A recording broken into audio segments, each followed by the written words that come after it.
Pessoal, precisamos conversar sobre o flop do filme da Supergirl. Até porque não estamos falando de um flop qualquer.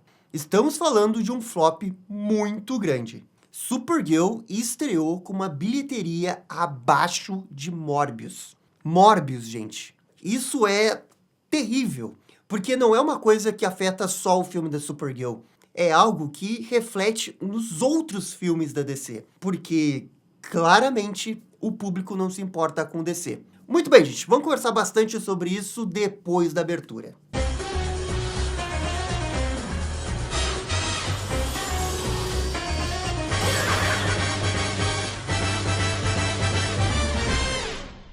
E pessoal, só antes da gente começar, eu queria convidar você para virar membro da Batcaverna. A Batcaverna precisa muito dos membros do canal. A receita dos membros é fundamental para que a gente tenha vídeos especiais e vídeos diferentes. E até para manutenção a longo prazo do canal. Se você virar membro, você vai ter algumas recompensas bem legais. Você vai receber o salve aqui no canal. Você pode participar das lives que são exclusivas para os membros. E você participa dos sorteios que a gente faz todo mês. E é isso, só considerar virar membro aqui clicando no Seja Membros do YouTube. Beleza, vamos começar falando sobre o flop gigante do filme da Supergirl. O filme da Supergirl abriu no mercado dos Estados Unidos com 38 milhões de dólares. E no mercado internacional fez 30 milhões, totalizando uma bilheteria de 68 milhões no mercado mundial. Lembrando que o filme da Supergirl custou na faixa dos 170 milhões, põe mais na conta o marketing, o filme teria que fazer, no mínimo, uns 350, 370 milhões de dólares, para quem sabe se pagar. E com uma bilheteria de estreia de 68 milhões mundial, não há matemática que se salve, é completamente impossível esse filme se pagar. Aliás, a projeção nesse momento é que o filme termine com uma bilheteria de 130 até 150, ou seja, abaixo do seu orçamento. Esse aqui é o flop clássico. Não tem como você justificar qualquer cálculo para dizer que o filme vai dar prejuízo. Mas você pode pegar a tabela dos licenciamentos, você pode pegar o que o The Rock fez para dizer que o Adão Negro estava dando lucro. Não vai ter jeito. E a gente está falando, infelizmente, de um flop que é histórico. É um dos maiores flops da história da DC. O filme da Supergirl era um filme grande da DC Studios. Era o principal filme desse ano. E no final, esse filme vai fazer menos bilheteria que Flash, Coringa 2, Shazam 2, Shazam 1 e talvez faça menos que Besouro Azul. Vocês lembram lá da época do Besouro Azul, né? 2023, ano do Flash, Shazam 2...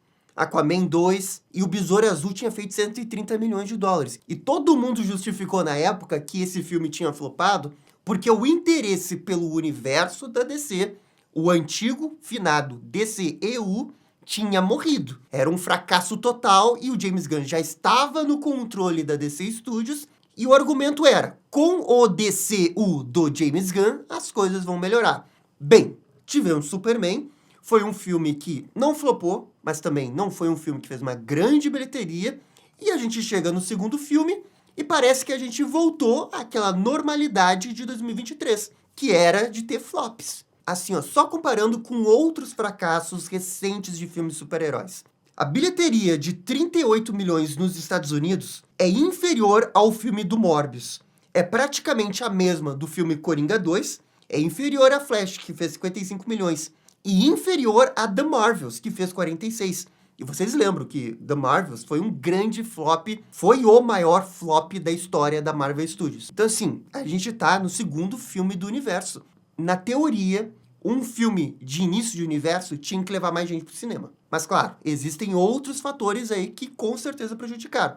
O fato da Supergirl ser só mais um filme que não tem nada que realmente a destaque perante os outros. Tem também a questão do peso da personagem, né? Claramente a Supergirl não está no mesmo nível que Batman, Superman e Mulher Maravilha. Tem também a questão do marketing, que foi completamente ineficiente nesse filme. E a data de lançamento, que foi a pior possível. Entre Minions e Toy Story 5. E para piorar, esse filme não tem boca a boca. Porque no Rotten Tomatoes ele fez 56%. No YouTube, no geral, o que eu vejo são muito mais críticas medianas para negativas. Mas para quem tá assistindo o vídeo, um elogio mediano não é o suficiente para convencer essa pessoa a assistir o filme no cinema. Então assim, ó, não tem boca a boca pro filme. A segunda semana desse filme vai ser um negócio assustador. Se preparem, vai ser muito, muito assustador. Se cair 70%, 80%, eu não iria ficar surpreso. Ou seja, absolutamente tudo que tinha que dar errado para o filme da Supergirl acabou dando errado. Agora, o que isso significa para DC Studios? Porque é um flop muito grande. É impossível isso não reverberar de alguma forma no James Gunn e no Peter Safran. Porque assim, ó, você pode culpar a Ana Nogueira com o roteiro, você pode culpar o Craig pela direção? Pode. Mas, né, por conta de como que todo o DC Studios se desenvolveu, os grandes arquitetos do negócio são James Gunn e Peter Safran. Foi o James Gunn que falou que o Supergirl passou na frente de todo mundo porque o roteiro estava pronto para filmar. Foi o James Gunn que escolheu o Craig Gillespie aí, porque ele tinha feito Cruella e tinha feito Eutônia. E ele pensou que só porque esse cara tinha feito 2 filmes, né, com protagonistas femininas, que ele iria, por osmose, fazer um grande filme de Supergirl. O que, obviamente, não se confirmou. Então, se tem um grande responsável na condução desse flop, é o James Gunn. Eu não sei se na cabeça dele ele estava vendo um outro filme. Eu não sei se na cabeça dele ele achou que o roteiro realmente era bom. Eu não sei se ele fica com pena de realmente criticar os roteiros e levar o roteiro ao máximo. Mas esse filme, Supergirl, tinha uma grande responsabilidade. Ser o primeiro filme na qual o James Gunn é produtor total. Como o DCU do James Gunn vai se sair sem ele realmente estar no roteiro ou na direção? E a resposta é tipo a pior possível. E esse é aquele tipo de flop que você começa a questionar tudo. É a audiência que questiona tudo. É o Cara de Barro, vai sair em outubro. Já não tem uma grande expectativa de bilheteria para um filme do Cara de Barro. Só que o Cara de Barro é um filme barato. Então, até se fazer uma bilheteria, né, o que a Supergirl vai fazer, dos 130 milhões, talvez o filme se pague. Menos mal nesse sentido, mas mesmo assim, o fracasso de Supergirl reverbera no Cara de Barro. Porque tem muitas pessoas que vão ficar desconfiadas. Tem muitas pessoas que já estão com má vontade do DCU do James Gunn. Quando eu era adolescente, eu adorava Star Wars. Eu vi o episódio 1, 2 e 3 do cinema. O 4, 5 e 6 eu assisti por causa do Marcelo, que ele trouxe o VHS ou o DVD na minha casa. Eu aprendi a adorar Star Wars. Assisti o Clone Wars do Genki Tartakovsky no Cartoon Network e eu amava aquele negócio. Por isso, quando eu cheguei no episódio 3, eu tava 100% total no episódio 3. Quando a Disney comprou Star Wars, cara, eu fiquei muito hypado. Quando saiu o primeiro trailer, teaser lá do episódio 7, fiquei completamente arrepiado. Completamente, assim, ó. Minha vida era aquilo, eu queria ver o episódio 7 de Star Wars. Só que, à medida que foram saindo os filmes da Disney de Star Wars, eu fui me afastando de Star Wars cada vez mais. E hoje chegou num ponto que eu não tô nem aí com Star Wars. Assisti a série Andor, acho excelente. Rogue One, gosto pra caramba. Mas eu simplesmente não tenho mais nenhum apego emocional. Saiu o Mandaloriano, que eu vi os trailers e eu achava qualquer coisa. Fui ver Mandaloriano no cinema? Não, porque eu não tenho mais nenhuma vontade de ver Star Wars. A Disney matou Star Wars pra mim, infelizmente. E eu acho que matou de um jeito que eu nunca mais vou me apaixonar de novo com essa franquia. E eu tô dando esse exemplo porque eu acho que com o DCU pode acontecer a mesma coisa. De fazer filmes que flopam, de fazer filmes que são qualquer coisa, de fazer filmes que são só mais um filme. Tá todo mundo ali trabalhando só pra fazer mais um filme. E o público não é burro, ele sente isso. E se o Cara de Barro tiver críticas mistas, assim como foi Supergirl, porque tá com tomate podre, ok? Mas, no geral, a média do filme foi 6, o público também não vai gostar e o público também não vai comparecer. E aí, sei lá, na pior das hipóteses, o filme pode ter uma outra decepção e o filme do Homem do Amanhã vem com uma responsabilidade, né, que não é só pra ser um filme qualquer de super-herói. Tá se desenhando um cenário que o Homem do Amanhã tem uma responsabilidade gigante. E não é nem só de ser bom como foi o filme do Superman, não, é de ser ótimo, de ser excelente. E talvez se for só bom, talvez o público não compareça. Assim como falaram que o Mandaloriano e Grogu era bonzinho, ok, mais um filme Star Wars, e o público entendeu dessa forma e não foi ver Mandaloriano e Grogu, o público pode achar a mesma coisa do Homem do Amanhã. Mesmo tendo Superman, mesmo tendo Brainiac no filme, sabe? Porque existe todo o contexto, existe né? A expectativa que a galera tem em cima desses filmes, se existe o hype. E hoje eu acho que esse flop da Supergirl vai reverberar negativamente nos próximos filmes da DC. Eu espero, de verdade, que o flop do filme da Supergirl traga algum ponto positivo dentro da DC Studios. Que o James Gunn perceba que a gente não tá mais em 2016. Fazer um filme nota 6 não vai levar ninguém a lugar nenhum. Aliás, só vai prejudicar. Você tem que ter certeza absoluta que o diretor que você contratou vai fazer um filme excelente. Não dá, hoje, em Hollywood, com a situação que a gente está vendo agora, não há espaço para filme de herói pequeno nota 6. E o público vai punir quem fizer isso. A própria Marvel já tinha percebido antes, ela não tá mais fazendo filmes como Supergirl. E a outra coisa, que eu espero que eles tirem de lição, aliás, já deveriam ter aprendido isso antes, mas o filme da Supergirl já estava em andamento, então não tinha muito o que fazer, que é a questão de focar nos heróis grandes. O que eu percebo é que quando tem um filme de herói grande, mesmo que ele seja um filme nota 7 ou nota 6, o público ele tá mais disposto a gostar, sabe? Porque é Homem-Aranha, porque é Vingadores, porque é Superman, porque é Batman. E o James Gunn, nessa ideia de querer fazer diferente, de dar espaço pra todo mundo, ele foi na contramão, ele foi fazer um filme da Supergirl, acreditando que a gente estivesse em 2018, que qualquer filme dava dinheiro, e ele quebrou a cara. Considerando tudo que aconteceu, eu espero que o James Gunn entenda que a imagem da DC, que tá muito arranhada, e ela vem arranhada de muito tempo, não é só culpa dele, mas ele tem culpa no cartório, ela não vai se recuperar da noite pro dia. Você não vai fazer um filme do Homem-Borracha e, de repente, todo mundo vai querer ver, né? O que tem que ser feito a partir de agora é que se foque 100% em filmes de heróis grandes. Aquele projeto Sargento Rock, esquece Sargento Rock. Aliás, eu até acho que tinha que sair uma notinha aí dizendo que o filme do Sargento Rock foi cancelado. Porque enquanto estiver lá, não for cancelado, né, alguém pode querer assumir o projeto e o James Gunn concordar, né? E aí focar nos grandes. Mulher Maravilha, Superman, Batman, Liga da Justiça, Jovens Titãs. E eu não tô incluindo o Flash, que eu considero grande, mas o Flash teve um flop recente aí, que, né, poderia prejudicar o filme. Ah, mas chegou um cara que quer fazer um projeto do Capanga do Coringa. Manda ele ver se tu tá na esquina, James Gunn. Esquece esses projetos. Porque se você continuar assim, você vai morrer abraçado com esses projetos. Eu e Marcelo, a gente já tinha dito aqui inúmeras vezes que foi um erro ter demorado tanto pra realmente tocar o filme do Batman Brave and the Bold e da Mulher Maravilha. Foi um erro ter demorado tanto. Esses filmes já deveriam estar saindo agora ou no ano que vem. Mas ok, estamos nessa situação. Vamos ver se a gente consegue sair desse buraco. Eu acho que dá, né? Eu lutei até o último dia pelo DCU porque eu acreditava que dava, né? Até que não deu mais.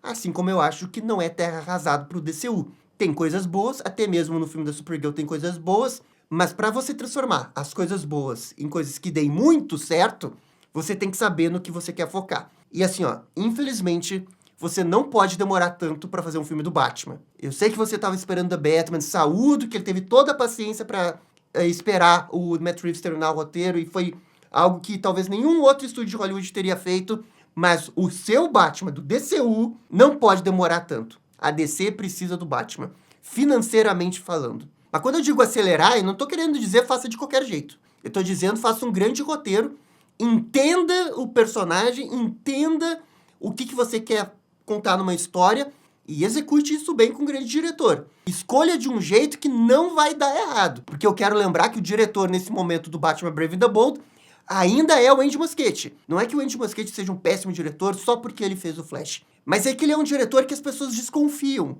Porque tá na memória que ele fez o Flash. Então, de repente, né, escolha melhor. Escolha alguém que você tem certeza absoluta. No roteiro do Batman, tenha certeza absoluta que o roteiro tá pronto. Aliás, eu te dou uma ideia melhor. Coloca Grant Morrison pra apoiar o roteiro. Coloca Paul Dini pra apoiar o roteiro. Chama alguém dos quadrinhos também pra apoiar uma pessoa que tem mais experiência no cinema. Põe os dois juntos pra ver o que acontece. Tem que ser talvez um pouco disruptivo. Mas é isso, vou repetir. Não acho que seja terra arrasada, mas sim, eu acho que esse flop vai ter impactos bem negativos no futuro do DCU perante o público. O James Gunn vai fingir que nada aconteceu, vocês sabem como é que é o ego do James Gunn, mas internamente eu espero que ele seja mais crítico dos roteiros, que ele escolha melhor os diretores, para que não se tenha um filme só nota 6 de Supergirl. Quanto à questão da bilheteria, também tem a ver com os projetos que ele está escolhendo.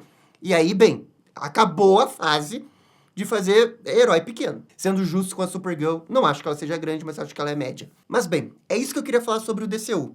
Tem uma outra coisa aqui no filme da Supergirl que eu quero conversar. Saiu uma entrevista da Ana Nogueira conversando sobre o roteiro e ela falou sobre a HQ. E tem um pedaço da entrevista que acabou repercutindo muito, porque ela fala sobre o final da HQ. No trecho específico, perguntam para Ana Nogueira como é que ela chegou no final. Só para lembrar, né, para quem ainda não viu o filme, né, cuidado com spoiler. Mas no final, a Supergirl mata o Krem, né, com uma espadada, realmente para se vingar do Krem. E isso não acontece na HQ. O que acontece na HQ é que a Supergirl prende o Krem na Zona Fantasma. E fica ali por vários e vários anos, até que depois de muito tempo, ela retorna a ver a Ruth já velha, e aí sim elas decidem libertar o Krem. E o Krem sai da prisão todo velho, dizendo que se arrependeu de seus crimes e tudo mais, e a Ruth se aproxima do Krem e dá uma pancada na cabeça dele. E a gente tem esses dois painéis que a gente vê que ele tá no chão, mas claramente ele tá vivo. E ela interpretou que a Ruth matou o Krem. Eu tô tentando realmente entender como que ela chegou nessa conclusão, porque eu não acho que o quadrinho dá margem para interpretação. O Krem tá vivo, a Ruth só deu uma pancada nele de raiva, porque ela não perdoou ele, mas ela não mata ele, simplesmente sai caminhando enquanto o Krem tá ali, se mexendo, caído no chão. Eu tô tentando ser gentil, tá? Mas é que eu acho isso aqui muito grave. Ela entendeu o completo oposto da história. E agora, pra mim, tá mais claro ainda por que o final é desse jeito. E assim, eu só quero dizer uma coisa. Se o final fosse diferente e a Supergirl tivesse, né, só prendido o Krem num lugar, eu acho que não teria feito nenhuma diferença pra bilheteria do filme, pra recepção do público, pro cinema score, que foi B-, que foi muito baixo. Não teria feito nenhuma diferença. Mas se o final fosse diferente e mais parecido com a da HQ, que eles só prendem o Krem, pelo menos você poderia dizer que não rasga a HQ. Pelo menos a ideia da HQ estaria ali. Mas nem isso dá pra dizer. Então, assim, ó, a gente tá falando de um negócio muito grave. É a interpretação errada da pessoa que tá escrevendo a história que leva pro cinema. E assim, ó, eu tento ver a página. Eu tento ver se, ok, dá margem pra interpretação, mas eu acho que não dá, velho. Porque tem um painel que o cara tá mexendo o braço e no outro painel o braço tá numa posição diferente. Ele não queria morrer com uma pancada na cabeça. A gente não vê uma interpretação errada de um final de HQ num filme desde o final de Watchmen. Aquele final lá do Zack Snyder, que ele cria uma justificativa mais realista, tirando a questão da invasão alienígena, e vai todo mundo culpar o Dr. Manhattan. Mas quanto mais você pensa naquele final, menos faz sentido. Mas pelo menos você ainda pode dizer que o resto do filme ainda tá, né, parecido com o HQ na ideia geral. Mas nesse filme aqui, é o final que é diferente, a jornada que é muito diferente. É muito grave você chegar e falar que o final ela mata, sendo que ninguém mata ninguém ali no final. Ah, Gabriel, e assim, a Ana Nogueira agora vai fazer o roteiro da Mulher Maravilha. Em defesa da Ana Nogueira, ela estava fazendo uma história que era uma adaptação de um quadrinho. Ela fez uma boa adaptação? Não, tá? Não fez. Acho que todo mundo vai concordar com isso. Daqui a pouco ela se sai melhor fazendo uma história 100% original. Mas, né, não tem como não ficar um pouquinho preocupado, porque ela pegou uma personagem como a Supergirl, que é uma personagem que não deveria matar pessoas, e ela foi lá e matou, né, porque ela sentiu que a Supergirl tinha que matar. E aí, sei lá, ela pode pegar a Mulher Maravilha e fazer a mesma coisa. E assim, eu não sei se a galera ia aceitar muito a Mulher Maravilha matar, né? Especialmente depois de uma versão do cinema da Mulher Maravilha que ela matava pessoas. Não sei se a galera iria aceitar muito bem isso, não. Então, sim, fico um pouco preocupado. Assim, ó, eu realmente acho que o James Gunn deveria mudar o método de fazer filme. Ao invés de chamar só uma pessoa para escrever um roteiro, ele deveria chamar duas pessoas. Uma pessoa que tem experiência em fazer filmes de cinema e uma pessoa que tem experiência em fazer o personagem nos quadrinhos. Mas que fosse aquela pessoa que a galera gosta. Não adianta pegar o Tom King pra escrever o roteiro da Mulher Maravilha, sabe? Porque, ok, ele escreveu Mulher Maravilha, mas todo mundo odeia a run dele. Não adianta colocar qualquer um, tem que ser a pessoa certa. Sei lá, o Greg Rucka ainda tá vivo. Por que não chamar o Greg Rucka pra fazer junto com a Ana Nogueira o roteiro? Duas pessoas juntas fazendo um roteiro, eu acho que pode dar mais certo. O filme do Batman Brave and the Bold. Chama o Paul Dini, chama Grant Morrison, chama alguém pra fazer junto. Assim, é uma coisa disruptiva, não se faz muito isso em Hollywood. Porque assim você garante que não vai acontecer um negócio como esse que aconteceu no final do filme da Supergirl, que ela vai, chega e mata o cara sangue frio. É por vingança mesmo, que é muito fora da personagem. Assim, eu tô só tentando dar sugestões pra ver como que a gente pode evitar problemas como esses que aconteceram. Porque a gente já passou por isso na era do Snyder. Não é possível que 12 anos depois a gente vai passar pelos mesmos problemas. Mas enfim, essa daqui também é só a minha opinião. Galera, agora eu quero a opinião de vocês aqui, né? O que vocês acharam do flop do filme da Supergirl, essa questão do roteiro? Comentem aqui embaixo. E no mais, gente, muito obrigado por assistir o vídeo até o final. Eu fico por aqui e vocês estão ligados? Dale descer. E esse foi o vídeo conversando sobre o flop de Supergirl. E aí, gostaram? Não gostaram? Deixem suas opiniões nos comentários. E se curtiram o vídeo, deixe aquele joinha e inscreva-se no canal para ficar sabendo absolutamente tudo sobre Batman. Obrigado, gente, e até a próxima. Tchau, tchau.